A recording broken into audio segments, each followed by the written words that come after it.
তোমরা কই যাইতেছো? ক্লাসে যাইবা না? তুমি যাও, আমরা আসছি। আচ্ছা ঠিক আছে। দোস্ত, আমি তো পুরো ফিদা হয়ে গেলাম। ও মাই গড, ও কতটা স্মার্ট।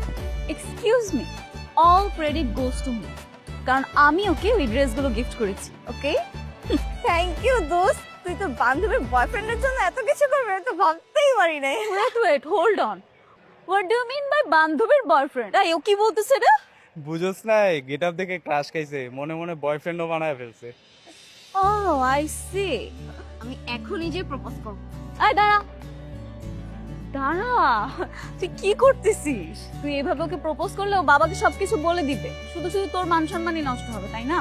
আরে ওর কথা শোন, আগে কিছুদিন দেখ, ভাবভঙ্গি ভালো লাগে তারপর করিস। হ্যাঁ সেটাই। পরে যদি ওকে কেউ নিয়ে নেয় তখন আমার কি হবে? ডোন্ট ওয়ারি দোস্ত, আমি আছি না। আয়, এই পড়াটা শেষ কইরা তারপর এখান থেকে যাইবা।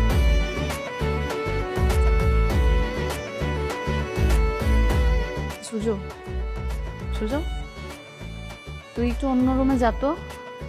আমার আমার একটা সূত্র বুঝতে হবে তো, আমি এখানেই করবো। কেন?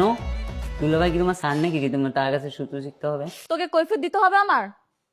আমি তোর বোন, আমি যা বলবো তুই তাই করবি, যা।